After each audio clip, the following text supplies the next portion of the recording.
इस खबर के प्रायोजक हैं पहली गोल्ड प्रीमियम पान मसाला। विदित रोज जाने माने नेत्र चिकित्सक डॉक्टर सुरेंद्र सिंह बुंदेला की पुत्रवधू एवं न्यूरोसर्जन डॉक्टर यशपाल सिंह बुंदेला की पत्नी डॉक्टर आराधना सिंह बुंदेला के काव्य संग्रह गुजरता वक्त ठहरते पल का विमोचन किया गया। होटल ओम साई राम में आयोजित विमोचन समारोह के दौरान मुख्य अतिथि के रूप में अवधेश प्रताप सिंह विश्वविद्यालय हिंदी विभाग के विभागाध्यक्ष प्रोफेसर दिनेश कुशवाहा मौजूद रहे। कार्यक्रम की अध्यक्षता कलेक्टर संदीप जियार ने की। विशेष अतिथियों के रूप में वरिष्ठ साहित्यकार एवं कवियत्री मालती Srivastava, doctor Subhash Choubey, professor Bahadur Singh Parmar, peptic group के डायरेक्टर नीरज चौरसिया, डॉक्टर यशपाल सिंह बुंदेला सहित अनेक गणमान्य नागरिक उपस्थित रहे। समारोह के मुख्य अतिथि प्रोफेसर दिनेश कुशवाहा ने काव्य संग्रह की सराहना करते हुए कहा, एक शेर है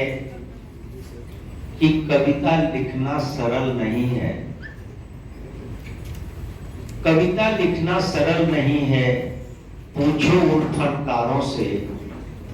जो कि लोहा काट रहे हैं कागज की तलवारों से। कागज की तलवार लेकर लोहा काटना, शब्द लेकर सत्ता से जूझना और अपनी संवेदना को लहूलुहान करना, ये कवि के बस की बात है। लेकिन इस काव्य संग्रह पर बोलने की शुरुआत मैं एक ऐसे व्यक्तित्व से करूंगा जो यहाँ उपस्थित नहीं है। वही कार्यक्रम की अध्यक्षता कर रहे कलेक्टर संदीप जियार ने कहा, आपने लिखा है और आप शायद मैं इतना नहीं पढ़ पाता, अच्छा हुआ मैं आपने इतना सुन के उसको बताया, तो ये बहुत इंस्पायरिंग है। तो जरूर हम अभी सारे पोएम्स पढ़ने का जो मन आया है, आपके जितने भी जो चैलेंजेस है, आई थिंक डॉक्टर्स के पास एक चैलेंज रहता ही है। मैं देखता हूँ कि doctors first of all actually मेरा जो बेस्ट फ्रेंड है वो एक डॉक्टर है, तो स्कूलिंग से जो मेरे साथ रहा है, तो वो he went out to become a doctor. तो मैं देखता रहा कि वो फिर मेरा इंजीनियरिंग खत्म हुआ,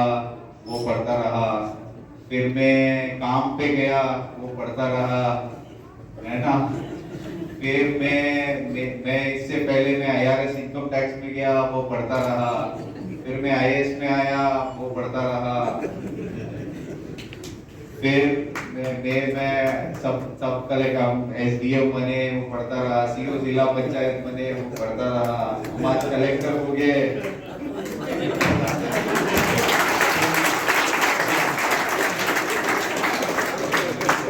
डॉक्टर्स बहुत मेहनती, जो फिर वो पूरा वो समझ में भी आ जाता है कि MD, DM, फिर और स्पेशलिटी और स्पेशलाइजेशन में जो जाते आप लोगों का मेहनत जो है वो इतना दीर्घ है कि उसका मतलब कोई कंपैरिजन तो है नहीं, मतलब रियली। एंड उन फील्ड्स में भी ऑफ कोर्स न्यूरो को उतना ही वो देते हुए, बट आई थिंक गायनी का जो रोल है वो इतना मतलब रैंडम रहता है कि कभी भी वो रात में हो कि दिन में हो, कि कभी भी जो जब भी वो टाइम आएगी तो आपको रहना पड़ेगा। और जो एक्सपेक्टेशंस है और जो फॉल्स अलार्म्स है वो तब तक, और जब कोई अपने डॉक्टर को मान लेते हैं कि ये OPG हमारे ये गायनी को हम ट्रस्ट करते हैं, तो उनको इतना परेशान कर देते होंगे। अभी भी आपके कॉल जैसे आप बता रहे थे, तो वो हाँ बिल्कुल, वो तो 2 तो कम है, फिर भी तो उतना ट्रस्ट रहता है कि आपके कॉल्स तो कभी कम नहीं होते, और जिनका भी जो भी एक्सपेक्ट कर रहे हैं वो हर चीज में, क्योंकि उनके लिए पहली बार है और आपके लिए वो इतना रूटीन सा हो गया होगा, और उतने इरिटेशन में भी जैसे आप काम रह के फिर उनको बोलते हैं, आप जरूर बोलते भी होंगे, क्योंकि जब आपकी कविता में इतना अच्छा रुचि है तो I am sure that you are a very good doctor and a gynae at that. तो इन सभी चीजों के बीच में और चूंकि जैसे आपने अभी शेयर किया, जैसे हम लोग मेडिकल बुक्स तो शायद कोई लिख भी ले क्योंकि इतना रिसर्च आप कर रहे हैं, बाकी उससे हटके जो लिटरेचर, प्रोज, पोएट्री के तरफ आपका जो रुचि है वो इट इज कमेंडेबल कि आप इस सभी इससे, तो उस हिसाब से एक तरीके से कोविड भी एक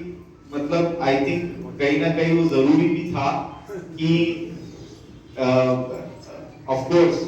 बीइंग सेंसिटिव अबाउट इट, जिसके भी घर में वो लॉस रहा है वो बहुत ही एक ये रहा है, बट बाकी जगहों पे वो एक तरीके से सभी को एक आई थिंक अपने अपने लाइफ्स को रीअसेस करने का एक मौका मिला। जानी मानी स्त्री रोग विशेषज्ञ डॉक्टर आराधना सिंह बुंदेला ने अपने काव्य संग्रह के विमोचन के अवसर पर कहा। हाँ, देखिए, ये मेरी पुस्तक का नाम है गुजरता वक्त और ठहरते पल, और मैं पेशे से एक डॉक्टर हूँ, गायनेकोलॉजिस्ट हूँ, और व्यावसायिक व्यस्तता के चलते ऐसा कभी भी मुझे समय नहीं मिला, ना मैं कोई कवि हूँ, ना मैं अपने आप को कवि कहूँगी, मगर हाँ, ये मेरी कुछ ऐसी भावनाएं थी कोविड के समय में, जब हम लोग थोड़ा सा लॉकडाउन में रूटीन ओपीडी बंद थी और घर में हमें थोड़ा समय मिला, मरीज़ों से मतलब बहुत ज़्यादा हमें रूटीन काम नहीं करना पड़ रहा था, सिर्फ इमरजेंसी ऑपरेशंस वगैरह हम लोग करते थे, लॉकडाउन था तो थोड़ा टाइम मिला, और उस समय शायद जो दिमाग में विचारों का मंथन चल रहा था, ऐसा लग रहा था कि जीवन के कहीं आखिरी दिन ही ना हो कोविड की वजह से। आप लोगों को भी सबको पता ही होगा कि कोविड के समय में सबके दिमाग में ऐसी बातें चल रही थी, तो उसी समय ये सृजन हुआ और उस समय मैंने अपनी भावनाओं को कविताओं में लिखा और ये संग्रह मेरा सामने आ पाया। क्या है उसमें खास? इसमें खास कुछ नहीं है, इसमें आप समझ लीजिए कि ये मेरे जीवन की कविताएं हैं, जैसे कि कई लोगों ने विमोचन मेरी इसकी समीक्षा करके लिखा है, प्रीता व्यास दीदी ने भी लिखा है कि ये रोज़मर्रा के जीवन से निकली हुई कविताएं हैं। इसमें जो भी आप फील करते हैं, जो आप अपने पेरेंट्स से आप अपनी सीख लेते हैं और आप अपनी अगली पीढ़ियों में देना चाहते हैं, जो पुरुष और नारी समानता की बात है, मैं एक गायनेकोलॉजिस्ट हूँ तो मैं हमेशा पुरुष नारी समानता की बात करती हूँ, नारी उत्थान की बात करती हूँ, वो भी मेरी कविताओं में है, देशभक्ति मेरी कविताओं में है, और इसके अलावा मैं कहूँगी कि कृष्ण भक्ति भी मेरी कविताओं में है, और माँ सरस्वती के ऊपर भी मेरी कविताएं हैं। तो बहुत सारे जो संयुक्त परिवार पहले होते थे, पहले जो गर्मियों में हम नानी के घर जाया करते थे, तो इस तरह की छोटी छोटी चीज़ें जो शायद कहीं कहीं गुम हो रही हैं, और इसके अलावा बहुत ही कई सारी प्रेरणादायक कविताएं भी हैं इसमें, जो आपको आपके जीवन की मुश्किलों में लड़ने की भी शक्ति देंगी। आगे भी यह प्रयास जारी रहेगा? हाँ, तो अब मुझे जैसे कि पता चल गया है कि मैं लिख सकती हूँ, जो कि मुझे नहीं पता था अभी 2-3 साल तक, तो अब मैं इसके लिए समय स्पेशली निकालूंगी, अपनी व्यावसायिक व्यस्तता के अलावा भी मैं थोड़ा खाली समय निकाल के, और अभी भी मैं थोड़ा थोड़ा सा कुछ लिखती रहती हूँ, जो कि आगे शायद अगला संग्रह अगर माँ सरस्वती की कृपा रही तो हो पाएगा। आज विमोचन हुआ है, सभी ने सराहना भी की है, तो आपको कितनी खुशी हुई है?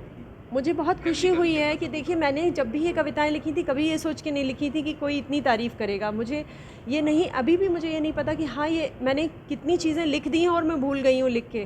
तो जब लोग उसको पढ़ के और उसको कह रहे हैं कि हाँ, ये प्रेरणादायक है, ये बहुत गहरी बात है, तो मुझे बहुत अच्छा लग रहा है, बहुत खुशी हो रही है। अगर मेरी किसी भी कविता की एक लाइन से भी किसी का जीवन सुधरता है, तो ये मेरी कविता लिखना सफल हो जाएगा।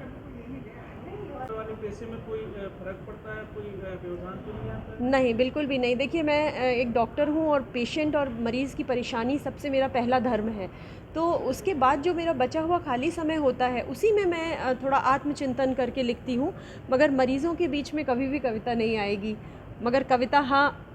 मरीज़ों की संवेदना मेरी कविताओं में दिख सकती है।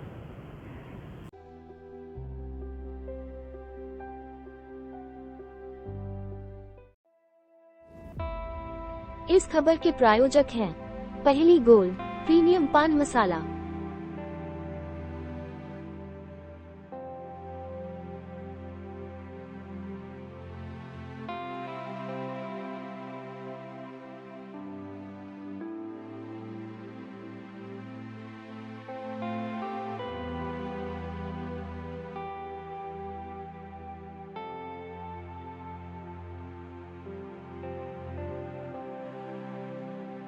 न तंबाकू न निकोटीन, बस सही स्वाद, सही अंदाज।